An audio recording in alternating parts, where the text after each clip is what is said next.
masih dalam suasana tahun ajaran baru. Gereja itu punya perhatian yang sangat besar terhadap pendidikan.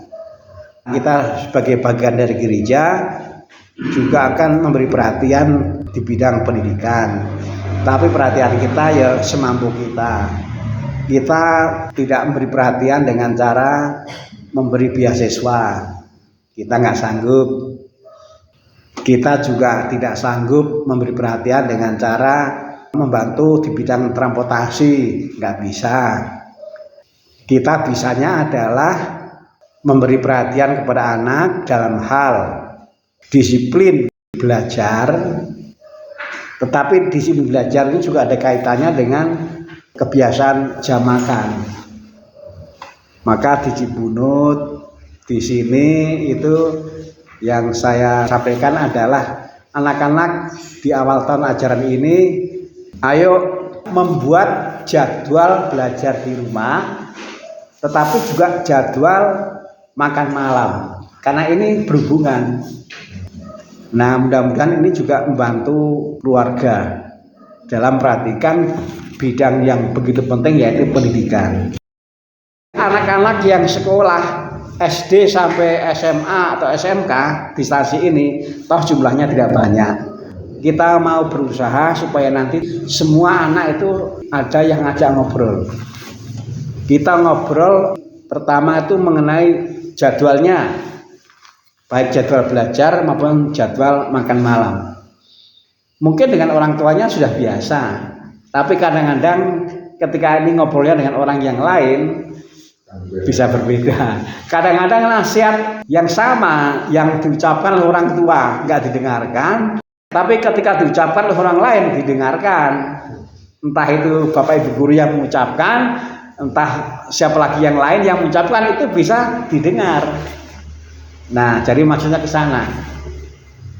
Nanti kita akan mendata jumlah anaknya yang perlu diajak ngobrol oleh kita ada berapa.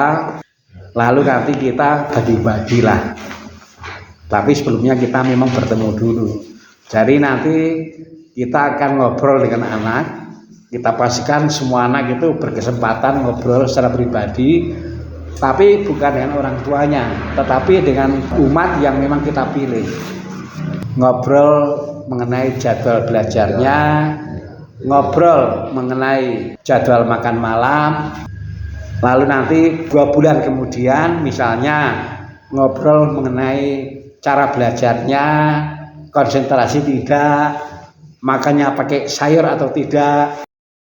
Saya terkesan ketika saya ngobrol dengan para orang tua, apa kesulitan yang dihadapi atau masalah yang dihadapi dalam mendidik anak. Tidak sedikit ternyata yang mengatakan anak saya itu kalau makan susah makan sayur, maunya nugget, kentang, mie, nggak pernah mau makan sayur.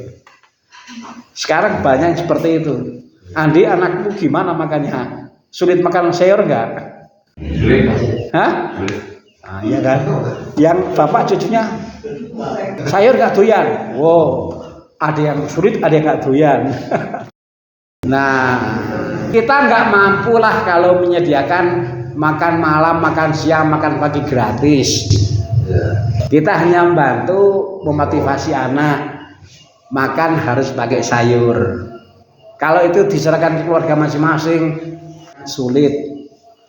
Jadi perhatian kita di bidang pendidikan ke anak soal jadwal belajar dan jadwal makan malam. Lalu berikutnya itu mengenai kualitas belajarnya. Apakah konsentrasi atau tidak? Juga kualitas makannya harus pakai sayur. Kita menjadi orang tua kedua.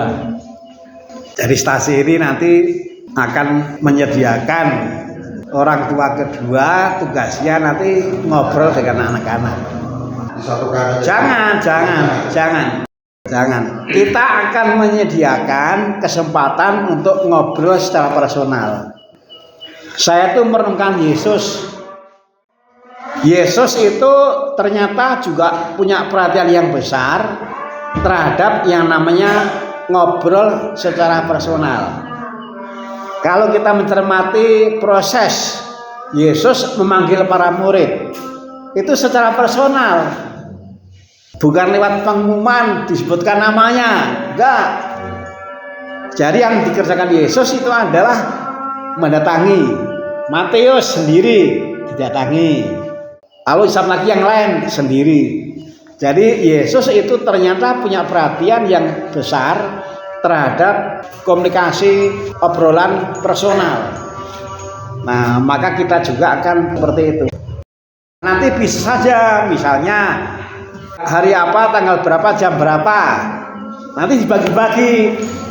Misalnya di sini Pak Husein dengan siapa, di gereja misalnya nanti ngobrol dengan siapa, lalu di teras sini misalnya Ani ngobrol dengan siapa, tapi tidak boleh anaknya. Lalu Wardi di ruang legio dengan siapa, jam yang sama, hari yang sama, tapi semua ngobrolnya pribadi, tapi tidak dengan anaknya. Jadi kita memberi perhatian terhadap ngobrol tetapi personal, supaya anak mendapatkan perhatian yang besar. Karena perhatian yang diterima dalam pertemuan bersama kan beda dengan pertemuan berdua, empat mata. Supaya antara kita dan anak-anak itu juga ada hubungan yang lebih akrab lah, lebih mendalam lah. Ini mudah kok, karena kita semua pada umumnya kan pernah menjadi orang tua toh, nggak terlalu sulit.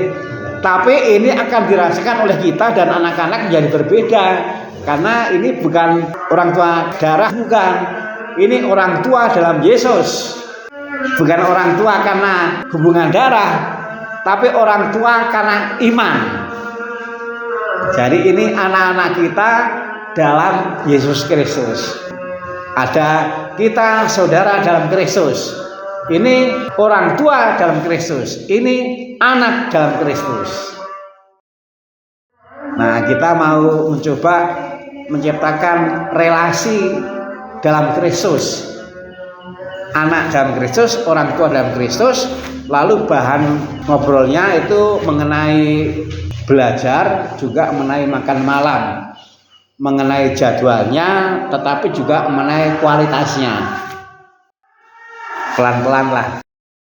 Ini nggak ada biaya, nggak perlu panitia, tetapi yang kita lakukan itu bidang yang penting. Perhatian, tapi perhatian ke bidang yang penting. Makan yang berkualitas itu penting, belajar yang berkualitas itu penting. Kita tidak menyediakan kamar belajar yang bagus, sarana belajar yang bagus, kita nggak mampu itu. Kita menyadarkan saja, seperti apapun rumah kita, pada dasarnya bisa digunakan untuk belajar yang bagus. Yang bagus berarti yang ada jadwal, yang konsentrasi. Seperti apapun keluarga kita percaya pasti juga bisa menyediakan makanan yang bagus, yang ada sayurnya. Hanya masalahnya kan anak sulit, bahkan tadi ada sharing nggak mau. Jadi pada dasarnya keluarga itu sudah bisa kok. Nah, kita cuma memotivasi saja. Ini jangan dianggurin, Andi.